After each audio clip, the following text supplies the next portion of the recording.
Hello hello, welcome back to sports circle. आज बारी है फिर से बस एक थॉट की। आज बात कर रहे हैं Indian sports association, Indian sports federation की, और कैसे घूम फिर के किसी ना किसी तरह ये लोग न्यूज में आ ही जाते हैं, और मोस्टली गलत रीजंस की वजह से। तो लेट्स गो। रिसेंटली हम सबने देखा है कि किस तरह से एक पूरा सर्कस हुआ ऑल इंडिया फुटबॉल फेडरेशन के आसपास। अप्रैल 2022 में लॉन्ग स्टैंडिंग और फ्रैंकली अभी तक illegally standing mister Praful Patel, AIFF के प्रेसिडेंट, उनको और उनकी एग्जीक्यूटिव कमेटी को हटा दिया जाता है।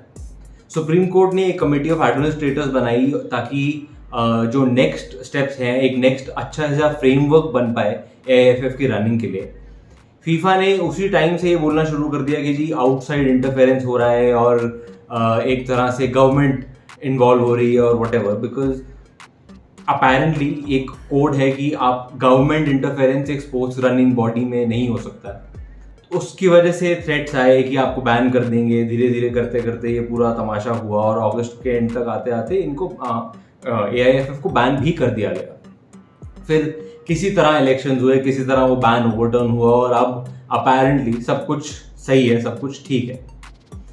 इसी के साथ साथ ऑलमोस्ट पैरेलली मई 2022 में इंडियन ओलंपिक एसोसिएशन के साथ भी एक बहुत ही सिमिलर ट्रैजेक्टरी बनती है। मिस्टर नरेंद्र बत्रा, जिनका जो अभी तक का प्रेसिडेंशियल टर्म उसको एक इलीगल डीम कर दिया जाता है दिल्ली हाई कोर्ट से, उनको हटा दिया जाता है और उनकी जगह एक इंटरिम प्रेसिडेंट को रखा जाता है। इंटरनेशनल ओलंपिक कमेटी ने इंटरिम और टेम्पररी प्रेसिडेंट को रिकग्नाइज करने से मना कर दिया और इमीडिएटली एक थ्रेट इशू किया इंडियन ओलंपिक एसोसिएशन को कि जी आप इमीडिएटली इलेक्शंस करवाइए और अगर आप इलेक्शन नहीं करवाते हम आपको बैन कर देंगे। Mind you, Indian Olympic association पहले भी इन चक्करों की वजह से, डिस्क्रिपेंसीज की वजह से, अजीब अजीब डिसीजंस लेने की वजह से बैन हो चुकी है 2012 में। और उस टाइम पे 2014 में फिर जो विंटर ओलंपिक गेम्स हुए थे, इंडिया के जो 3 एथलीट पहुंचे भी थे वहां तक, उनको ओलंपिक फ्लैग के अंडर कम्पीट करना पड़ा था क्योंकि इंडिया बैंड था वहां से। ये सब तमाशा, ये सब पूरा एक शोरगुल हो रहा है तब जब हम लिटरली 1 साल बाद हैं इंडिया के अभी तक के ओलंपिक्स में बेस्ट परफॉर्मेंस है। ये पूरे साल में एक एक्साइटमेंट कह लो, एक एंथुजियाज्म कह लो, एक एक्चुअल इंटरेस्ट कह लो स्पोर्ट्स में, स्पोर्ट्स पर्सन्स के अराउंड, जो एथलीट्स ने मेडल जीते हैं, जो एथलीट्स पोटेंशियली छोटे टूर्नामेंट में भी अच्छा कर रहे हैं, धीरे धीरे करके इनके आसपास एक इंटरेस्ट बन रहा है। लोग इन्हें, इनके बारे में जानना चाह रहे हैं, इनके बारे में पढ़ रहे हैं, इनके बारे में सुन रहे हैं।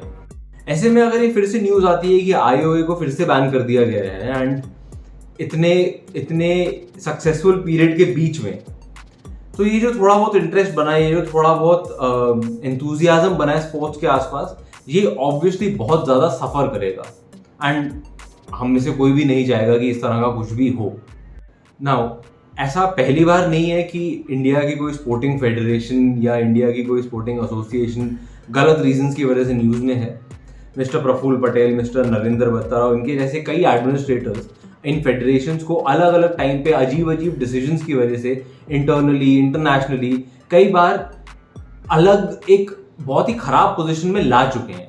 And now probably is high time that कि हम और आप जैसे लोग इस चीज़ के बारे में सीरियसली सोचें। बॉक्सिंग फेडरेशन ऑफ इंडिया 2012 से 16 तक 4 साल के लिए बैन हो चुकी है ऑलरेडी।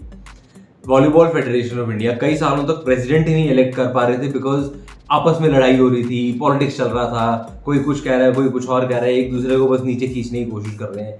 इसी के चलते जो प्रो वॉलीबॉल लीग शुरू हुई थी 2019 में, वो बेचारे एक सीजन के बाद उनको लीग बंद कर देनी पड़ी बिकॉज अपेरेंटली किसी ना किसी एडमिनिस्ट्रेटर की ईगो हर्ट हो गई थी during the conduction of this particular league. उसके बाद अभी recently prime volleyball league rebrand करके सेम लीग वापस आई है। इस बार पूरी तरह से प्राइवेट वॉलीबॉल एसोसिएशन का उन्होंने कुछ भी हेल्प नहीं ली, उन्होंने कुछ भी इन्वॉल्वमेंट नहीं मांगा, उनसे कोई सपोर्ट नहीं मांगा। पर इस बार भी थोड़ा सा एक ईगो हर्ट सा हुआ है। वॉलीबॉल फेडरेशन ऑफ इंडिया ने जिन डेट्स पे प्राइम वॉलीबॉल लीग थी उसी के अराउंड नेशनल वॉलीबॉल चैंपियनशिप रख दी कहीं और। एंड ये भी अनाउंस कर दिया कि इंडियन टीम के ट्रायल्स सिर्फ नेशनल वॉलीबॉल चैंपियनशिप के थ्रू ही होंगे। इंडियन टीम के सिलेक्शन तभी होंगे जब वो प्लेयर खेल रहे होंगे नेशनल वॉलीबॉल चैंपियनशिप में।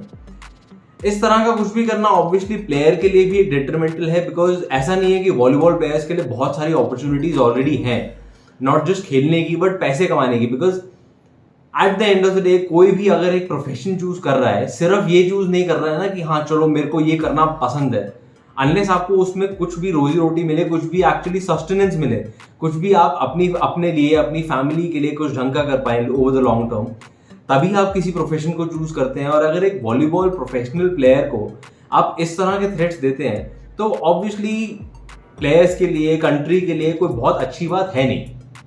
आर्चरी एसोसिएशन ऑफ इंडिया कई सालों से कंट्रोवर्सीज के साथ खेल रही है और इंटरनेशनल बॉडी के साथ बस कुछ ना कुछ चलता रहता है। हॉकी इंडिया भी बहुत सिमिलर पोजीशन में थी, वहाँ पे भी एक कमेटी ऑफ एडमिनिस्ट्रेटर्स अपॉइंट हुआ था कोर्ट के थ्रू, और वहाँ भी अभी किसी तरह इलेक्शंस निपटे हैं बहुत ही recently. TT federation of India में भी बहुत ही सिमिलर चीज़ हुई, एग्जीक्यूटिव कमेटी को डिसेबल कर दिया गया फरवरी में इसी साल के। तो बहुत कुछ हो रहा है around these federations around a very similar time frame. तो ये एक बहुत बड़ा क्वेश्चन राइज करता है कि जी क्या ये एक क्लीन अप ड्राइव है सो टू स्पीक, या बस किसी तरह अब धीरे धीरे करके लोगों की बस हो गई है कि हाँ यार now we have to take some action, अब हमें कुछ ना कुछ आवाज उठानी पड़ेगी, नहीं तो इस तरह चलता रहा तो स्पोर्ट खत्म है इंडिया में।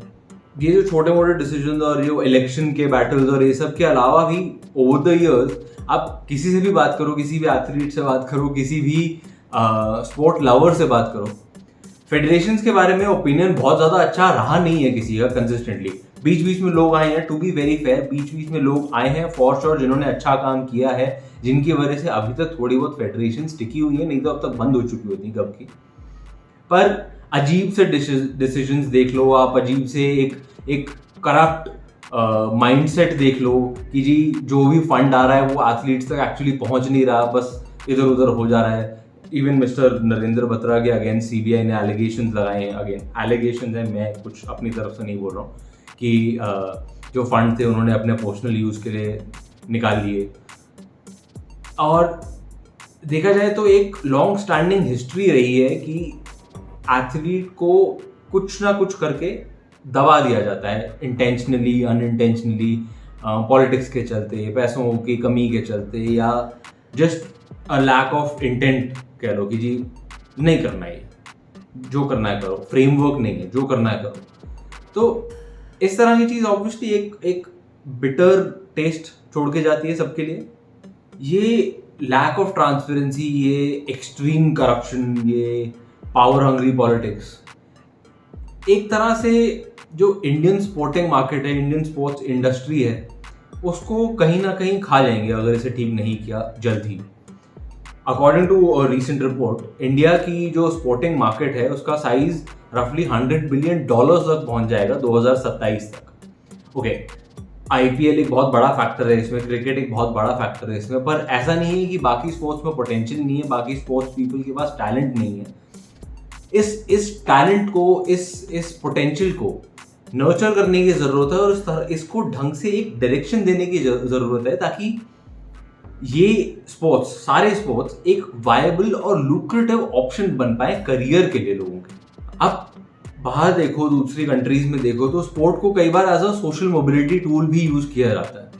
जो लोग थोड़े से फाइनेंशियली वीक बैकग्राउंड से आते हैं, जो या कई बार फाइनेंशियली ठीक बैकग्राउंड से भी आ रहे हैं, वो अपना फाइनेंशियल स्टेशन बढ़ाने के लिए या एक अच्छे लिविंग बनाने के लिए स्पोर्ट को अच्छे से यूज कर सकते हैं।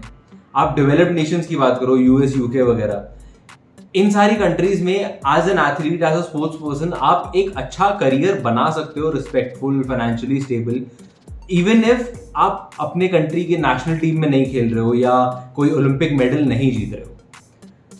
ऑब्वियसली अगर आप मेडल जीत जाते हो या नेशनल टीम में खेल जाते हो तो आप स्टार हो, बट इवन इफ अगर आप वहां उस लेवल तक नहीं जाते हो, लीग्स में खेल रहे हो या छोटे टूर्नामेंट्स में खेल रहे हो, तो आपका एक ढंग का फाइनेंशियल स्टैंडिंग है for sure. South American countries का एग्जांपल ले लो, जो कि थोड़े से पुअर कंट्रीज गिने जाते हैं, ब्राजील हो गया, यूरुग्वे हो गया और बाकी भी। वहां पे फुटबॉल को as a social mobility tool बहुत अच्छे से यूज किया जाता है, और वहां पे एक बहुत बड़ी इंडस्ट्री है फुटबॉल। एज अ फुटबॉलर आप अपनी फैमिली के लिए, अपने लिए एक अच्छी लाइफ एस्टैब्लिश कर सकते हो, इवन दो बाकी कंट्री का हाल कुछ बहुत ज्यादा अच्छा नहीं है। पर इंडिया में इस तरह की चीज होने से बहुत दूर हैं अभी हम। इंडिया में हमारे फेडरेशंस के कई लोगों को आपस में लड़ने और पावर हंग्री मूव्स करने में और ज़बरदस्ती चीज़ें डिले करने में, इन सब चीज़ों के अलावा किसी और चीज़ के लिए फुर्सत ही नहीं है। तो ऐसे में अगर कोई भी ढंग का कुछ काम करना चाहता भी है इन फेडरेशंस के अंदर रह के, तो वो बेचारा कहीं ना कहीं दब के रह जाता है। और ये फेडरेशन हमारी घूम फिर के इंटरनेशनल बॉडीज से, हमारे कोर्ट से, गवर्नमेंट से जूते खाते हैं invariably. Coming back to the whole sport as a viable industry right now, अगर आप देखो तो हमें कोई इनिशिएटिव लेने में कोई खास इंटरेस्ट है नहीं। हम किसी भी प्राइवेट एंटिटी को एंटर नहीं करने देना चाहते किसी भी चीज़ में। प्राइवेट एंटिटीज जो कि कई जगह पे स्पोर्ट को सपोर्ट भी कर सकती हैं, ग्रो भी कर सकती हैं, काफ़ी ज़्यादा स्प्रेड भी कर सकती हैं। हमने बहुत अच्छा एग्जाम्पल देखा है इस चीज़ का already with IPL, with pro kabaddi league. पर मोस्ट फेडरेशन अभी तक इस चीज़ को ढंग से एक्सेप्ट करने में थोड़ा सा हिचकिचा रही हैं। जो कोई करना भी चाह रहा है, जो कोई अपने एंड पे प्राइवेटली भी कुछ करना चाह रहा है, उसे भी एक्टिवली डिस्करेज किया जाता है, उसके प्लेयर्स पे बैन लगा दिए जाते हैं। तो ऐसे में आप क्या एक्सपेक्ट कर सकते हो कि कोई भी आपको सपोर्ट करेगा? आप गवर्नमेंट का फंडिंग ढंग से यूज कर नहीं पा रहे हैं, हम प्राइवेट जो सपोर्टर्स हैं उनको हम एनकरेज नहीं कर रहे हैं। तो अगर इस तरह का कुछ भी नहीं हो पा रहा है तो फिर हम इसी को गोल गोल गोल गोल गोल गोल यही घुमाते रहेंगे कि जी हमारे को सपोर्ट नहीं मिल रहा है, कि जी हमारे एथलीट्स अच्छा नहीं कर रहे हैं, हम इंटरनेशनल टूर्नामेंट्स में उतनी एक्सपेक्टेशन के हिसाब से परफॉर्म नहीं कर पा रहे हैं। फिर घूम फिर के हम एक वही सर्कल बना रहे हैं। आज की डेट में हमें प्राइवेट एंटिटीज चाहिए, प्राइवेट स्टेक होल्डर्स चाहिए स्पोर्ट्स में। हमें लीग्स चाहिए, हमें छोटे छोटे टूर्नामेंट्स चाहिए, ग्रास रूट लेवल से लेकर टॉप तक। हमें एक तरह से स्पोर्ट को एज ए लुक्रेटिव करियर बनाना होगा, बिकॉज आने वाले टाइम में हमें स्पोर्ट्स पर्सन नहीं मिलेंगे ढंग के अगर ऐसा नहीं हुआ तो। और as a financial mobility tool, as a tool की जहां हम एक अपने कंट्री के यूथ को बोल सकेंगे कि ये करो बेटा, इससे आपका करियर अच्छा फाइनेंशियली वायबल हो सकता है। हम उसके लिए सिर्फ अपने यूथ को एक ऑप्शन दे रहे हैं, फोन पकड़ के रील पे नाचने का। अब ऐसा नहीं है कि बहुत ही खराब पिक्चर है, बहुत ही ज़्यादा खराब हालत है स्पोर्ट की देश में। पिछले कई सालों में गवर्नमेंट की तरफ से स्पोर्ट में पॉजिटिव इन्वॉल्वमेंट बढ़ा है, कई अच्छे स्टेप्स लिए गए हैं, कई नए इनिशिएटिव्स इंट्रोड्यूस किए गए हैं। और अगर इसी ट्रेंड की माने, इस वाले साल को देखें, अगर धीरे धीरे फेडरेशंस में भी क्लीन अप हो जाता है तो फॉर श्योर एक बहुत बड़ी हेल्प होगी सबके लिए। रिसेंटली IOA, IOC और गवर्नमेंट ऑफ इंडिया की जो मीटिंग हुई, वहाँ पे Abhinav Bindra, India's probably one of the greatest sports persons ever, वो भी मौजूद थे as a member of the Olympic Athletes Association। उन्होंने 5 बहुत ही अच्छे स्टेप्स प्रपोज किए हैं जो कि काफ़ी ज़्यादा हेल्पफुल हो सकते हैं सारी फेडरेशंस के लिए और स्पोर्ट के एक अच्छे फ्रेमवर्क तैयार करने के लिए। मैं उनको पढ़ देता हूँ पांचों को धीरे एक एक करके। सबसे पहला है एथलीट रिप्रेजेंटेशन एंड गवर्नेंस। उनका कहना है कि it is essential that athletes voice is understood and reflected in decision making and governance in a concerted and specific manner. वो प्रपोज करते हैं कि एथलीट कमीशन बनाए जाएं NOC और NOC मेंबर्स के साथ, जहां पे मेजॉरिटी प्लेयर्स ही हों जो इलेक्ट हो रहे हों। ऐसा करने से जो एथलीट रिप्रेजेंटेटिव्स हैं उनको एक चांस मिलेगा अपने आप को एक्सप्रेस करने के लिए, और इंस्टीट्यूशनल डिसीजन मेकिंग, इन फेडरेशंस के साथ डिसीजन मेकिंग में हेल्प करने में उनको एक बहुत बड़ा रोल प्ले करने का मौका मिलेगा, जो कि आई फील पर्सनली बहुत ज़्यादा इंपॉर्टेंट है। Because at the end of the day अगर आप एथलीट्स के लिए कुछ डिसीजंस ले रहे हो, कुछ पॉलिसीज बना रहे हो, कुछ एलोकेशंस कर रहे हो, तो जब तक आपके साथ वो लोग नहीं है जो एक्चुअली फील्ड में रहे हैं, वो लोग नहीं है जिन्होंने एज एन एथलीट अपनी लाइफ में स्ट्रगल देखा है, वो मेहनत देखी है, आप उस चीज़ को बहुत ही एक हवा से बात कर रहे हो, बहुत ही एक वेग पिक्चर की तरह से ट्रीट कर रहे हो। जब तक आपके पास एक एक्सपीरियंस एथलीट नहीं है, तब तक आपके पास एक ऑन द ग्राउंड रियलिटी का वो बेंचमार्क नहीं है। तो ये स्टेप बहुत ही ज़्यादा इंपॉर्टेंट हो सकता है फॉर श्योर, और आई होप इम्प्लीमेंट हो जाए। उनका सेकेंड प्रपोजल है कि जो IOA मेंबरशिप स्ट्रक्चर है उसको रैशनलाइज किया जाए थोड़ा सा। उनके हिसाब से IOA membership and voting membership should be limited to only the Olympic, Commonwealth Games and Asiad concerned national sports federations. According to him, the state Olympic associations can be non-voting members. ऐसा करने से जो state associations हैं जो कि उनका vote भी count होता है, और कई बार इन्हीं वोट्स के चलते पॉलिटिक्स काफी ज्यादा बढ़ जाता है कि ये वोट इकट्ठा कर लो, यहाँ से ये वोट इकट्ठा कर लो। ये सब करने में ही कई बार लोग जो फंडिंग आ रही होती है उसको इधर उधर डिस्ट्रीब्यूट कर देते हैं। तो ये जो स्टेप है फॉर श्योर, अगर जो एक्चुअली कंसर्न बॉडीज हैं जिनका बहुत ज्यादा इंपॉर्टेंट रोल रहने वाला है पॉलिसीज बनाने में इन स्पोर्ट्स के लिए, इन एथलीट्स के लिए, अगर उन्हीं के पास वोटिंग राइट्स हैं तो ये पर्टिकुलर डिस्ट्रीब्यूशन थोड़ा सा लिमिटेड तो होगा फॉर श्योर, एंड होपफुली थोड़ा सा ज्यादा क्लीन अप भी हो जाएगा। थर्ड है checks and balances in governance. उनके हिसाब से IOA must delineate powers and responsibilities of its various functionaries, that is IOA general body, executive committee, office bearers and commissions. In order to do so, the general body should only be able to delegate powers to the executive committee as a whole instead of individual office bearers. अभी तक apparently क्या हो रहा था कि कोई भी responsibility अगर देनी है, कोई भी अगर टास्क असाइन करना है कुछ भी पॉलिसी से रिलेटेड या कोई भी एग्जीक्यूशन से रिलेटेड, तो इंडिविजुअल मेंबर्स को अलॉट हो रहा था, और वो इंडिविजुअल मेंबर्स अपनी मर्जी से कुछ भी कर सकते थे उसके आगे। इस वजह से बहुत ज़्यादा डिलेज, बहुत ज़्यादा कन्फ्यूजन, बहुत ज़्यादा अजीब डिसीजंस भी हो रहे थे for a lack of a better word. Abhinav Bindra ji के हिसाब से जो प्रपोजल उन्होंने सेट किया है, as a whole executive committee को ही पूरा टास्क का, पूरा फ्रेमवर्क का रिस्पॉन्सिबिलिटी दी जाए, पूरा एग्जीक्यूशन का रिस्पॉन्सिबिलिटी दी जाए, जहां उसकी वजह से शायद लोग एक दूसरे को थोड़ा सा ज़्यादा अकाउंटेबल रख पाएंगे, थोड़ा सा ज़्यादा एक दूसरे से पूछ पाएंगे कि जी एक्चुअली आपने करा क्या है इसमें। ऐसे में इंडिविजुअली अगर एक बंदे को टास्क दिया है तो फिर सब अपनी अपनी दुनिया में है बस। Operational and financial transparency.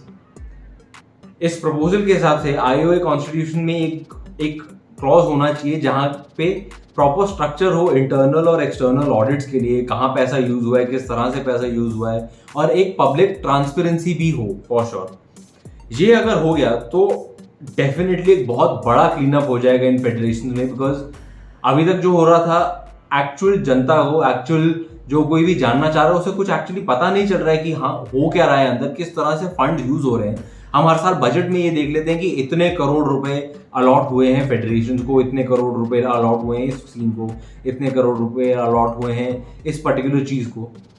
हमें ये नहीं पता चलता कि एक्चुअली यूज कहाँ हो रहे हैं, और कोई भी रिस्पॉन्सिबल नहीं होता है फिर कि हमें, अगर एज अ फेडरेशन मेंबर अगर मुझे किसी को बताना नहीं है तो मेरा एक बार को तो अगर मेरी टेंडेंसी है कि मैं वो अपने लिए यूज कर लूँ तो मैं कर लूंगा, क्योंकि मेरे पास कोई रिस्पॉन्सिबिलिटी नहीं है, मुझे किसी को जवाब नहीं देना है।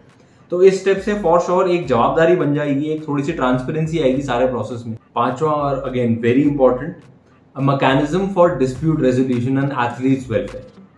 The IOA must instate a dispute resolution chamber and ombudsman, ethics officer, welfare and safeguarding officer according to Abhinav Bindra. ये सब अगर ऑफिसर्स अपॉइंट हो जाते हैं, ये स्टेप्स अगर ले लिए जाते हैं, तो जो भी रेजोल्यूशन करना है किसी भी कॉन्फ्लिक्ट का हो गया, कोई भी अगर कंप्लेंट है, कोई भी अगर एथलीट को ऐसा लग रहा है कि जी थोड़ी सी शायद इम्प्रूवमेंट हो सकती है मेरी ट्रेनिंग्स वगैरह में, या मुझे यहाँ पे दिक्कत आ रही है, या मुझे इस पर्टिकुलर चीज़ से प्रॉब्लम हो रही है। जैसे अभी हमने रिसेंटली देखा सेक्सुअल हैरेसमेंट स्कैंडल भी आया था इंडियन स्पोर्टिंग कम्युनिटी के।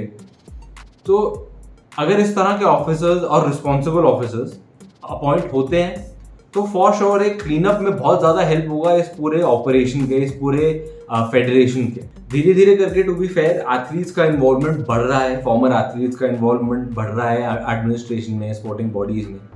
अभी बहुत रिसेंटली हॉकी इंडिया के प्रेसिडेंट इलेक्ट हुए हैं दिलीप तिर्की साहब, जो इंडिया के मोस्ट कैप्ड हॉकी प्लेयर हैं आज तक की हिस्ट्री में। आदिल सुमरीवाला और अंजू बॉबी जॉर्ज जैसे एथलीट्स, फॉर्मर एथलीट्स अब आज की डेट में इन्वॉल्व है एथलेटिक्स फेडरेशन ऑफ इंडिया की रनिंग में। BCCI ने पिछले 2 साल में सौरभ गांगुली को अपना प्रेसिडेंट इलेक्ट किया है। तो चीज़ें फॉर श्योर धीरे धीरे इम्प्रूव हो रही हैं, पर बहुत ज़्यादा लंबा रास्ता है अभी कवर करने के लिए। आज की डेट में हमें और ज़्यादा एथलीट्स चाहिए इन बॉडीज़ में इन्वॉल्व। हमें बहुत ज़्यादा ऑनेस्ट एडमिनिस्ट्रेटर्स की ज़रूरत है, इस तरह के एडमिनिस्ट्रेटर्स की ज़रूरत है जो एक्चुअली स्पोर्ट्स को बढ़ता देखना चाहते हैं कंट्री में। और हमें इस तरह के लोगों की ज़रूरत है जो इन बॉडीज़ में आ सकें, जो थोड़ा सा बिजनेस सेंस ला सकें। क्योंकि एज एन इंडस्ट्री इस पूरे चीज़ को, स्पोर्ट को एज एन इंडस्ट्री अगर ग्रो नहीं किया अभी, ये इससे बढ़िया टाइम आपको नहीं मिलेगा। जब social media as a powerful tool बहुत ज़्यादा बढ़ गया है ऑलरेडी, आपके पास बहुत सारे लोग हैं, बहुत सारे अलग अलग एरियाज तक आपका अप्रोच है। वहाँ तक अगर इंटरनेट पहुँच सकता है तो वहाँ तक स्पोर्ट भी पहुँच सकता है, और वहाँ तक स्पोर्ट का एम्बिशन भी पहुँच सकता है कि ये एक बहुत ही छोटे से गांव में कहीं देश के कोने में बैठा हुआ कोई बच्चा या बच्ची सोच सके कि मुझे ये बनना है और ये करके मुझे एक एक्चुअली अच्छी लाइफ मिल सकती है। जब तक हम ये नहीं कर सकते तब तक कोई फायदा नहीं है कुछ भी करने का। फिर आती है बात हम लोगों की, आपके मेरे जैसे फैंस की। हम लोगों को रिस्पॉन्सिबिलिटी लेनी पड़ेगी इन चीज़ों के बारे में बात करने के लिए। हमारे पास प्लेटफॉर्म्स हैं, उन प्लेटफॉर्म्स में हम भागते हुए जाते हैं कोई भी छोटे से छोटे इनकॉन्सिक्वेंशियल बॉलीवुड एक्टर की स्टेटमेंट के हिसाब से बॉयकॉट करने के लिए। उन एक्टर्स को एक्चुअली फर्क नहीं पड़ता है हम क्या बोल रहे हैं, कौन से प्लेटफॉर्म पे बोल रहे हैं। वो लोग आएंगे बाहर, फिर से कोई और तमाशा करेंगे, फिर से हम लोग उनकी मूवी देखने जाएंगे, उनको कोई लंबा चौड़ा फर्क पड़ता नहीं है। इन एथलीट्स को, जो एथलीट्स दबा दिए जाते हैं, जिनका टैलेंट वेस्ट कर दिया जाता है, जिनकी अपॉर्चुनिटीज उन तक नहीं पहुंच पाती हैं बिकॉज कोई ना कोई फेडरेशन में बैठा हुआ कोई ना कोई एडमिनिस्ट्रेटर ने उस दिन सोच लिया कि जी मुझे नहीं करना है, या मुझे ये पैसे अपनी बेटी की शादी में यूज करने हैं। तो उन एथलीट्स के पास ये ऑप्शन नहीं है कि वो घर जाएं और अपना सब कुछ छोड़ छाड़ के अपना बस भूल के बैठ जाएं, उन्हें कोई फर्क ना पड़े। उनकी लाइफ पे फर्क एक्चुअली पड़ता है। और अगर हम लोग, आपके मेरे जैसे लोग एक्चुअली इंटरेस्टेड हैं इन स्पोर्ट्स में, इन स्पोर्ट्स पीपल की लाइफ में, तो इतना तो हम कर ही सकते हैं कि जो गलत हो रहा है, जो गलत रिपोर्ट हो रहा है एट द वेरी लीस्ट, उसके बारे में बात की जाए। ये जो अभी हमने बात की टीटीए फेडरेशन का, हॉकी इंडिया का, इवन इंडियन ओलंपिक एसोसिएशन का, इन चीज़ों का एक्चुअली बहुत ज़्यादा चर्चा है नहीं अनफॉर्चुनेटली। और जब तक इन चीज़ों का चर्चा नहीं होगा, जब तक इन चीज़ों के बारे में हम गुस्सा नहीं होंगे, जब तक इन चीज़ों के बारे में हम एक्चुअली पैशनेट नहीं होंगे, लोग घूम फिर के वहीं उसी एक रट में चले जाएंगे, उसी एक अपने से शेल में चले जाएंगे कि जी लोगों को तो फर्क पड़ता नहीं, थोड़े टाइम की हवा है बस, उसके बाद फिर भूल भाल के सब वैसे का वैसा। जब तक हम इस चीज़ की रिस्पॉन्सिबिलिटी नहीं लेते, हमें बहुत अच्छा लगता है ट्विटर पे आजकल रेज करना, ट्विटर पे आजकल किसी ना किसी के बारे में आवाज़ उठाना। जब तक हम इन चीज़ों के बारे में आवाज़ नहीं उठाएंगे तब तक चीज़ें एक्चुअली बदलेंगी नहीं। Because at the end of the day fans सबसे बड़े स्टेक होल्डर हैं किसी के लिए भी। एक आप स्पोर्टिंग ऑर्गेनाइजेशन देख लो, एक एथलीट देख लो, एक प्राइवेट एंटिटी देख लो जो कि स्पोर्ट में पैसा लगाना चाह रही है। अगर आप आज के डेट में देखो, रिलायंस ने इतना बड़ा आईएसएल प्रॉपर्टी बना दिया है, आने वाला है वो भी। अगर फैंस नहीं होंगे तो वो क्यों ये सब करेंगे, वो ये सब करने के लिए एक्चुअली इंटरेस्टेड होंगे क्यों इतने लंबे टाइम के लिए। एंड अगेन, मैं ये नहीं कह रहा कि लोगों को भर भर के गालियां देना शुरू कर दो या व्हाटएवर। जो अगर लॉ के अंडर है और क्रिमिनल प्रोसीडिंग्स चल रही हैं किसी के अगेंस्ट, तो उसको गाली देने की कुछ लंबा चौड़ा फायदा नहीं है, और गलत भी है किसी को गालियां देना, to be very frank. But अपना ओपिनियन तो हम कम से कम प्रेजेंट कर सकते हैं, अपनी आवाज़ उठा सकते हैं थोड़ी सी। ऐसा करने से कम लोगों को ये तो पता चलेगा कि इंडिया में एक बड़ा तबका है जिसको एक्चुअली फर्क पड़ता है। वीडियो को एंड तक देखने के लिए थैंक यू। अगर आपको अच्छा लगा तो प्लीज़ हमारे साथ जुड़िए इस चीज़ों के बारे में बात करने में, इस चीज़ों के बारे में आवाज़ उठाने में, ताकि इन लोगों को बता पाएँ कि हमारे पास ऐसे बहुत सारे लोग हैं जो ये बस सुन के आगे नहीं बढ़ेंगे, जो ये बस पेज पे पढ़ के, न्यूज़पेपर के आखिरी पेज पे पढ़ के आगे नहीं बढ़ेंगे ये बोलते हुए कि यहाँ कुछ नहीं हो सकता है। हम अपनी तरफ से इतनी तो कोशिश कर ही सकते हैं कि कुछ हो पाए, कुछ हम अपनी तरफ से उन लोगों को याद दिला पाएँ कि आपको ये चीज़ें बदलनी हैं। वीडियो अच्छा लगा तो लाइक करें ज़रूर नीचे, और शेयर करें ज़्यादा से ज़्यादा लोगों के साथ। जितने ज़्यादा लोग इसे देखेंगे, जितने ज़्यादा लोग अपनी ओपिनियन देंगे, अपनी आवाज़ उठाएंगे, उतना ही ज़्यादा फ़ायदा है इंडियन स्पोर्ट्स का। तो मिलते हैं आपसे अगले वीडियो में।